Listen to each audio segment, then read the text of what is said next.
Live from WRAL News Headquarters in Raleigh, your number one source for local news. WRAL News, coverage you can count on. Authorities are looking for answers after an Amber Alert goes out for a 3-year-old boy from Fayetteville. Coming up, I'll tell you what else we know from this case. And our current weather pattern continues today. This low will continue to spin moisture up across our area. This time it may not be all day. I'll show you which parts of today are likely to be dry. And as she's doing that, the WRAL Storm Tracker is out on the roads this morning, giving you a look at what to expect during your morning commute. This is what it looks like right now in Raleigh as the WRAL Storm Tracker is making its way through to see some rain. And the state is planning some big upgrades to improve traffic on Capitol Boulevard. How you can give your thoughts about what needs to be done. Welcome to your Wednesday morning. It is 6 o'clock. I'm Michelle McConaughey in for NHU. And I'm Chris Lovingood, and hopefully you are into rain today and the next couple of days. And the next couple of days. On the first day of summer. Hate to be the bearer of bad news, but meteorologist Elizabeth Gardner, she's tracking the whole thing for you, letting you know how exactly it's going to go out. I do have some good news. It looks like it's not going to be as wet this afternoon. You know, yesterday afternoon it was pouring on and off and on and off. Definitely going to be dealing with some rain this morning, but the afternoon looks pretty dry for us. Now, Thursday is another story. It looks like we'll have more of a long afternoon of rain. But right now we're looking at some scattered showers from Raleigh southward over toward Goldsboro, Sanford, Fayetteville, and Clinton. We'll zoom in down here and you can see from Sanford to Dunn to Andrew to Smithfield to Goldsboro through Clinton and Fayetteville and Hope Mills. That's where the rain is right now. Not terribly heavy, but it is steady. We're not looking at any lightning and thunder right now. You can see as we go through the morning, we continue to see that band of rain lifting up through the area. It's probably going to cause some issues for the morning commute, at least in a couple of spots. But by lunchtime, we start to dry out. Notice how the rain dissipates, and we're looking at dry conditions through the afternoon. And a lot of the models are on board with this, so we feel pretty confident that we're going to see a dry slot that comes in. Now, we're still going to be cloudy and cool, but we should get a bit of a break from the rain. Then tomorrow, we're back into some heavier rain during the afternoon. Because of the cloud cover and a northeast wind at the surface, we'll end up cool today with temperatures in the mid-70s for the first day of summer. Also tracking the tropics right here. Tropical storm Brett, the new advisory from 5 a.m. shows it moving west at 16 miles per hour with 60-mile-per-hour winds. Not quite hurricane strength, and it's not likely to become a hurricane. Instead, it moves here into the Caribbean, where it's not as likely to gain any strength. As a matter of fact, it is likely to dissipate as we get into the weekend. Some of the models continue to show that northward turn, but that pattern that would pull it northward isn't likely to evolve for a while. By the time we see the second system starting to develop, it could be lifted northward. We'll talk more about that in just a bit. Brian? It is 6:02 right now. I'm going to take you to Benson for a look at that camera at 95 at I-40. Under some of that rain, you can see it's gray and wet out there. And as Elizabeth just showed us on the radar, we do have areas, especially south of the triangle, where we are seeing some pretty steady rain. That trip on I-95 through Fayetteville up toward Dunn, Benson, and into the central part of Johnston County, pretty wet right now. I-40 also looking pretty wet. You're going to zoom in closer to the triangle, and you can see some of that rain starting to creep into Fuquay-Varina up toward Clayton and Garner. The WRAL Storm Tracker's headed in that direction, and once they see some rain, we'll let you get a look at the way conditions are shaping up out there on the roads. Thankfully, right now, no crashes are showing up anywhere in the viewing area, and no big delays on major routes. Well, that's good to hear. All right, thanks, Brian. Breaking overnight, police are searching for a missing boy from Fayetteville. And this morning, around 3 o'clock, an Amber Alert was issued for 3-year-old Robert Parker Jr. Michael Grace is in the WRAL Breaking News Tracker. He's live at the police department. And Michael, just tell us a little bit about what we know so far about this case. Yeah, well, the big thing so far that pops out is police say the person who took Robert Parker Jr. is his father, Robert Parker. And this all happened on July 14th on the 2200 block of Ireland Drive here in Fayetteville. But let's get back to that picture of Robert Parker Jr. He's a 3-year-old. He has blonde hair, blue eyes. His father, 46 years old, 5'7", 160 pounds with hazel eyes. Police say they believe that they were last driving a 2006 blue Chevy Trailblazer with tinted windows, also with some damage to the front end. Now, detectives with the Fayetteville Police do have an arrest warrant for kidnapping for Robert Paul Parker. So if you do have any information, you are encouraged to call them for any tips. In Fayetteville, Michael Grace, WRAL News. And more breaking news, a new glimmer of hope this morning in the search for 5 people at the bottom of the Atlantic Ocean. The U.S. Coast Guard tweeted after midnight that a Canadian aircraft heard underwater noises in the search area, but questions still remain about how teams could get to the submersible, even if it's located. OceanGate Expedition says the sub had a 96-hour oxygen supply when it embarked Sunday for a tour of the wreckage of the Titanic. That supply is now down to about 24 hours. An explorer who has visited the Titanic site says he's hopeful the crew will be found. I'm being optimistic. I mean, it probably will be a miracle, but there's still a chance. So I think we should all do whatever we can and use every resource available to at least try. The Coast Guard says it searched an area the size of Connecticut and is adding remotely operated vehicles to look below the surface. And here in the WRAL Live Center, we continue to monitor this story for any new developments. And we're getting word this morning that Dr. Steve Ross, he's a renowned UNCW professor and a marine researcher. He works for OceanGate. He serves as the chief scientist for that company and helped launch the submersible on Sunday. Now, the university for several days couldn't reach him. There was some concern that he may have been on the sub. The university now saying Professor Ross is working on the support vessel. Again, that main ship that helped launch that sub on Sunday. And of course, he is currently unreachable. We will continue to monitor this story here in the WRAL Live Center for any new developments. All right, Ken, thank you. Today, you can share your thoughts about how Capitol Boulevard should be improved. WRAL's Laura Levine joins us this morning. Laura, the DOT says this is a vital project, but some people who live nearby, they have their concerns. Michelle, good morning. A lot of people do have many questions about this project.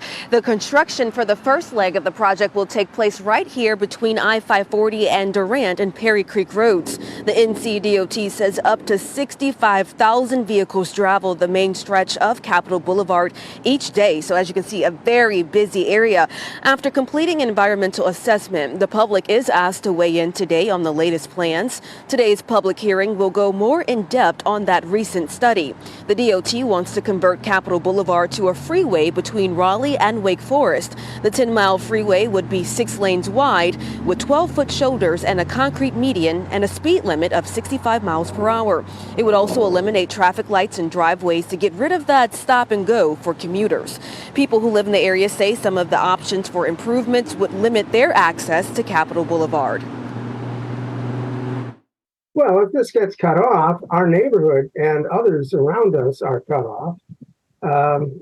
For our neighborhood, it means that we'll probably have a serious decline in our property values. So that public hearing will take place at the Living Word Family Church in Wake Forest beginning at 4 p.m. and then a presentation will follow that meeting at 7. Laura Levine, WRAL News, live in Raleigh. This morning, crews hope to learn what caused a fire that destroyed a home in East Raleigh. 4 people were told were inside the fire that started yesterday, but we're told all of them were able to quickly escape. This is video from the scene on Beacon Village Drive. Firefighters say it took them about 20 minutes to get the fire knocked down. Attorney and prominent civil rights activist Ben Crump is expected in North Carolina today to give updates on 2 cases involving police departments. Crump is set to hold news conferences in Duplin County about the death of James Lanier. Lanier was killed by a Wallace police officer in February. It happened outside the Express Mini Market. The district attorney says the officer was justified in shooting. Crump is also expected to speak out about Darrell Williams' case. Williams died while in Raleigh police custody in January. Today's update comes just weeks after an autopsy was released listing his death as a homicide. It also lists several contributing factors, including cocaine, the use of a taser, and heart disease. Crump is set to speak at 1 o'clock this afternoon. There's a bill requiring schools to inform parents if a student chooses to use a different name or gender, and that will be debated during a House Education Committee meeting today. Lawmakers will likely suggest changes to the bill when they meet this morning at 11 o'clock. Critics of the bill say it puts a target on the backs of LGBTQ students. Supporters say the bill is necessary because schools are keeping secrets from parents when it comes to transgender children and encouraging them to keep secrets as well. Time now 6:09. The Republican-led legislature is flexing its power to override the governor's vetoes. The bill about programs on racism and bias that could become law today, despite Governor Cooper's objections. And police executed a raid on the headquarters for the upcoming Olympics. What they're looking for just over a year before the games begin.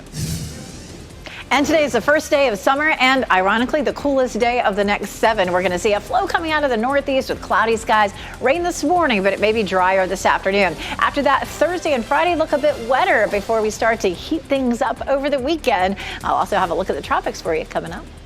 As you get into your car, tune to WRAL News Plus on your radio. In Raleigh on 99.3 FM. In Durham, 96.5 FM. And everywhere on 101.5 HD3.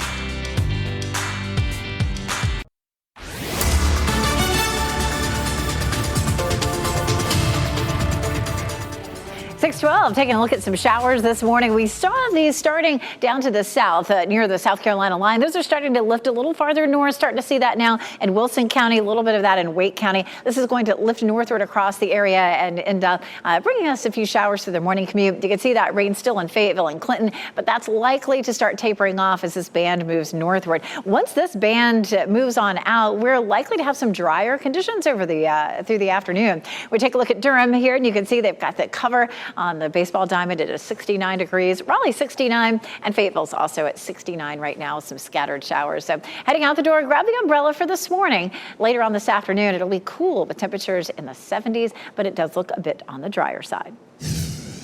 Elizabeth, here at 6:13, we're watching that rain moving into the triangle from the south here on dual Doppler 5000 radar, and the WRAL storm trackers on the road this morning. Just getting into Johnston County on I-40, right around the 42 interchange. Live pictures show you that the windshield wipers are going. We do have that light to moderate rain falling. Just need to be prepared for that this morning. Build in a little extra time in your routine so you're not in a hurry out on those wet roads. Taking a look at the live sensors around the triangle, we're not picking up any backups on 440 or I-40. It's a smooth ride through Wake and Durham County. Thank you, Brian. A bill banning training programs that address racism could become law in North Carolina today. The House will consider whether to override Governor Cooper's veto of the bill after the Senate overrode it yesterday. It was one of 4 vetoes the Senate voted to override. The bill would ban state agencies from conducting programs on racism and bias. After the vote, we spoke with Senate Leader Phil Berger about whether this would hurt public perception of North Carolina. I do think that the perception problem and people jump to conclusions about things, I think those are problematic. There's no question about that. Yeah, well, it's unfortunate that the legislature is moving in this direction, but it is a part of a national pattern that right-wing Republicans are engaged in. It's unclear whether the bill would ban future human resource training focused on diversity, equity, and inclusion. Former President Donald Trump's federal trial date is set. We've learned he's due in court August 14th. He's charged with 37 felony counts of mishandling classified documents after he left office. Discussions on the details for the jury trial would happen toward the end of July, but those dates could be pushed back because of how complicated this case is.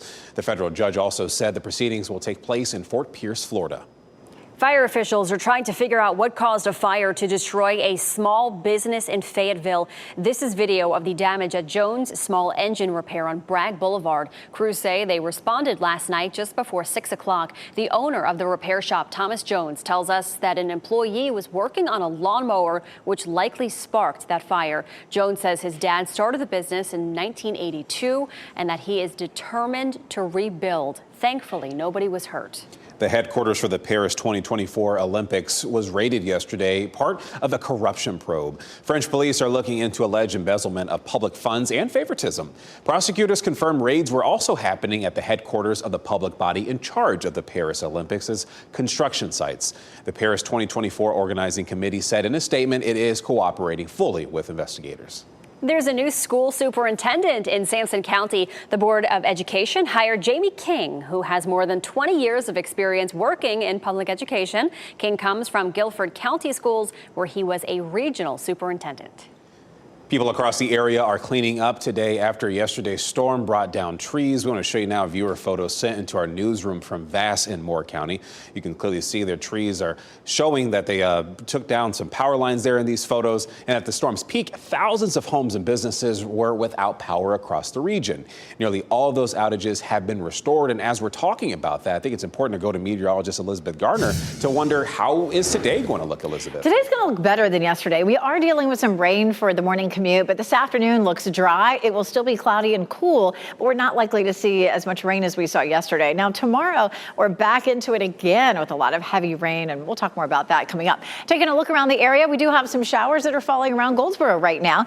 Apex starting to dry out a little bit, as well as Chapel Hill, courtesy of Top of the Hill Restaurant. We just had a good bit of rain falling in Fayetteville late last night, early this morning. You can see the wet streets or the wet sidewalks there on Hay Street, right in front of our Fayetteville newsroom. Here's a look at the big picture. We're not seeing much rain from Raleigh northward, but we are seeing this band lifting northward. That's going to bring us some scattered rain as we get through the morning commute, especially from the Triangle area and then on up the I-95 corridor.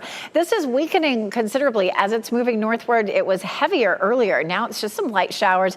We're seeing that from Garner back down along the Johnston County, Wake County line. Clayton, Wilson's Mills, Smithfield, Four Oaks, seeing some of those showers. We'll stretch it back down to the south. Dunn, Clinton's been seeing some rain, but that's starting to lift out. Fayetteville, you're still seeing a few light showers, but that is also likely to taper off in the last 30 minutes. In the last 24 hours, we've seen a lot of rain in some places. Around the Triangle area, parts of Durham County and Wake County have seen up to 2.5 to almost 3 inches of rain. Back over in parts of Johnston County, Wilson's Mills, just to the west of there, we've seen 3 inches of rain. We head back down to the south in the eastern part of Cumberland County and parts of Sampson County. We've seen as much as 3 to 3.5 inches.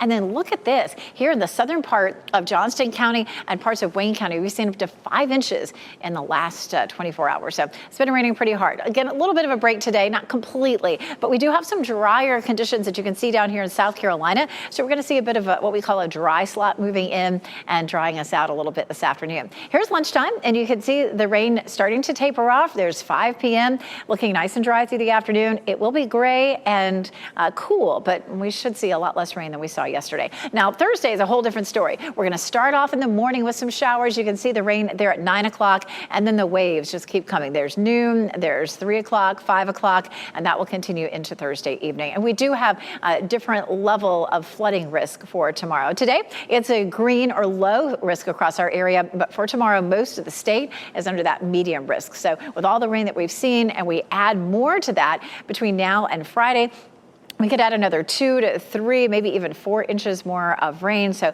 that means that we could certainly have some flooding issues Thursday. Still some showers on Friday, but over the weekend, we begin to change the pattern. We'll see fewer chances for rain, a little bit more sunshine. That will allow our temperatures to climb up into the low 90s, Brian. We're tracking that rain on dual Doppler 5000 radar from Fayetteville all the way into the Dunn and Benson areas and now into parts of Wake County as well. I want to check in with the WRAL storm tracker on the road on I-40 there around the McGee Crossroads area in Johnston County. You can see the windshield wipers going there. It is wet on I-40 this morning, and especially on those freeways, you're going to run into a lot of spray where it's raining right now. This is just a reminder to build some extra time into your routine this morning so you're not in a hurry as you head out. Slow down, increase your following distance, and don't forget to turn on those headlights since we are going to be dealing with those showers here in daylight hours.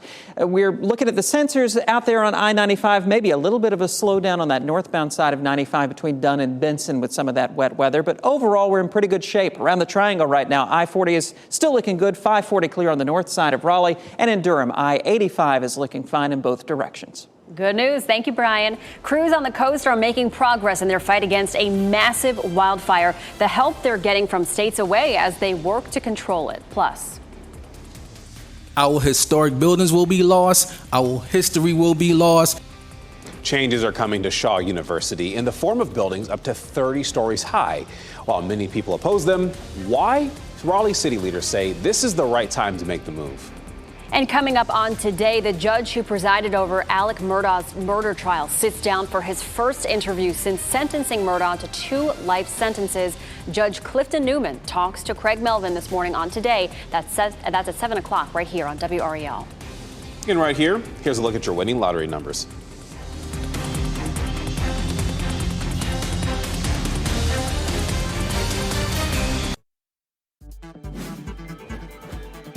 What's Trending report, sponsored by Rug & Home.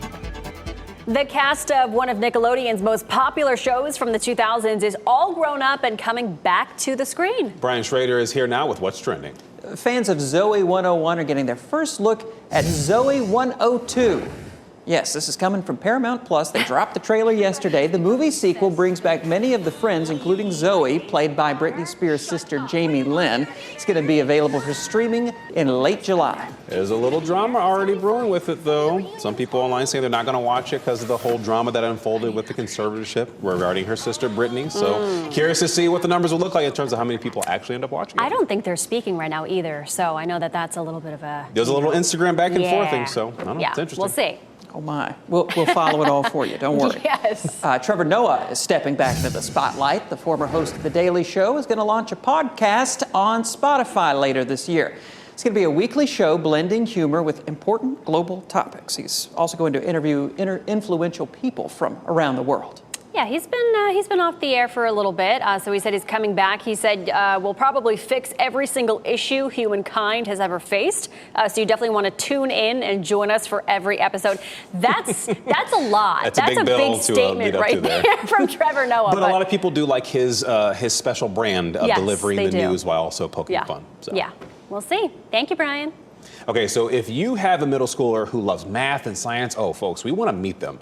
North Carolina STEM Explorers, a children's program airing on WRAL this fall, is once again looking for kid hosts. Auditions happen here at the WRAL Studios campus between 9 a.m. to 11 a.m. Saturday. For more on the audition process or how to submit a video online, visit camproductionsnc.com. And still ahead for us, we are following breaking news this morning from Fayetteville. An Amber Alert is in effect for this 3-year-old little boy. Michael Grace joins us after the break and the WRAL Breaking News Tracker with more. And there's some rain out there that you may deal with this morning. Most of it is in our southern counties right now, but it's going to be lifting across the triangle. I'll show you the timeline and which part of the day looks the driest coming up. And while she's tracking that, the WRAL Storm Tracker is out on the roads this morning, giving us a look at the conditions. You can clearly see a little rain there on the road here right now. Brian Schrader will join us again after the break with how the rain is going to affect your commute.